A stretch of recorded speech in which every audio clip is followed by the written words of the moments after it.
I'm Christina Steeren with Bullseye Investments, where we help busy professionals create a better financial future through apartment investing without the huge time commitment.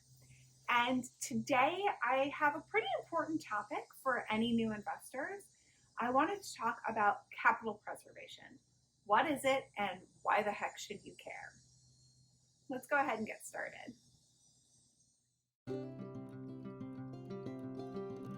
So, what is capital preservation? Basically, it is a focus on not losing money over the course of an investment deal. Because while making money is great and amazing, our number one focus is to not lose your money. We want to make you money, but most importantly, we want to be able to return your initial investment to you and then some. So focusing on not losing money is a really key way that we can have a really good baseline to help multiply your initial investment over the course of the whole period.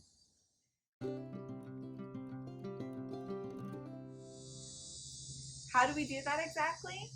Well, number one, when we are raising money for a syndication, we factor in and raise money for the capital expenditures.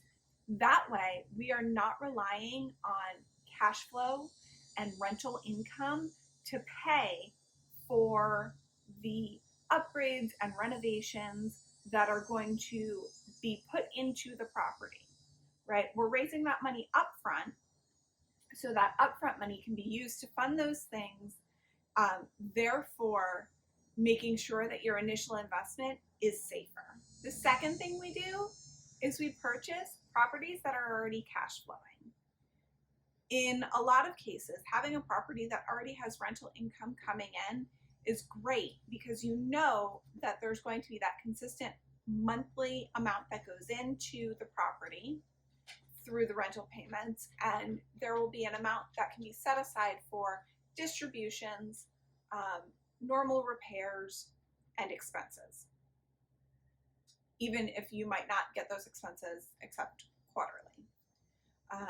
Having that normal cash flow is a good buffer as opposed to having a property that has no residents in it and is getting no cash flow at all, and then trying to renovate and also build that resident base. Something else we do is we stress test the investment. This is where we look at our underwriting and we try and figure out, okay, how few residents paying rent can we have and still keep things afloat? What happens if, say, there's a global pandemic, right? Or if insurance rates go up. So there are a lot of different factors that we can play with and manipulate within our underwriting model to see where the cracks would appear and when they would appear for a possible opportunity, so that we're prepared in the event something happens. We already know what the worst case scenario is going to be.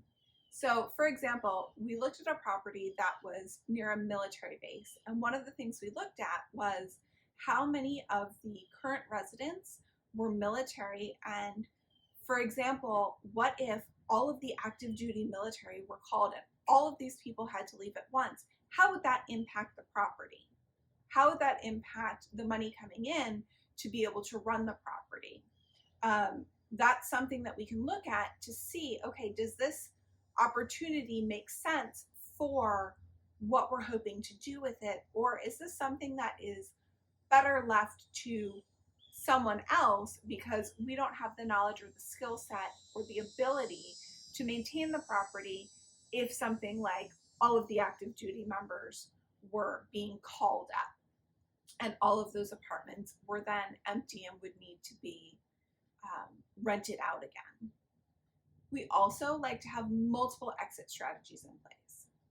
When we are underwriting, of course, we're looking at trends and what we expect to happen, but as we all know, something might change. So when we're doing that underwriting, one of the key things is to have multiple exit strategies in place if the original business plan can't be followed.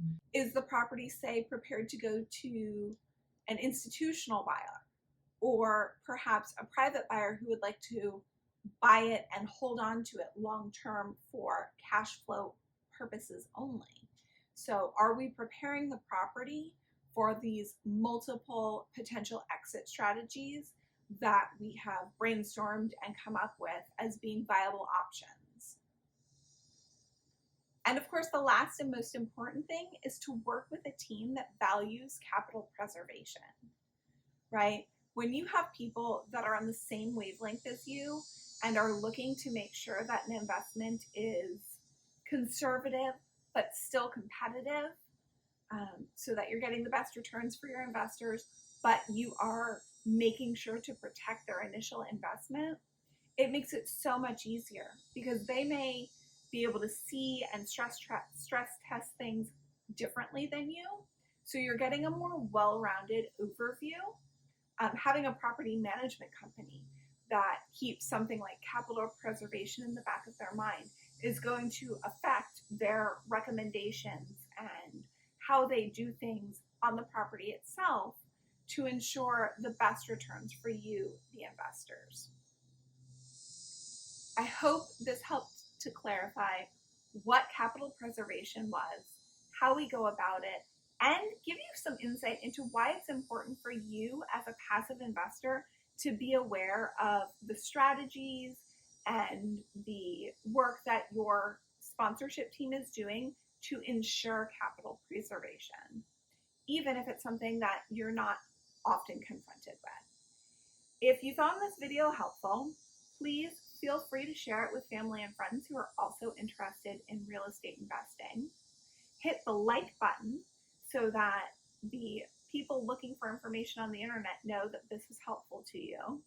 If you have any comments or questions still, drop a comment in the comment section below or email me directly. The information is in the notes below this video for you.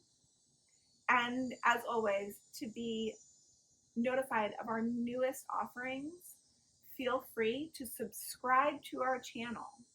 That way you know whenever we put a new video out. Have a great day, and I hope to see you investing soon.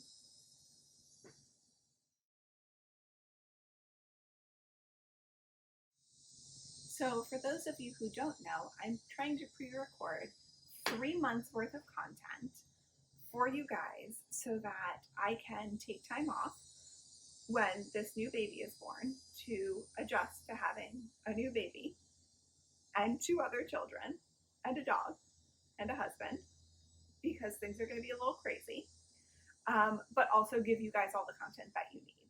So it's been a marathon day. I think I've recorded, I'll tell you, 1, 2, 3, 4, 5, 6, 7. I'm on my 8th video. This is the last one.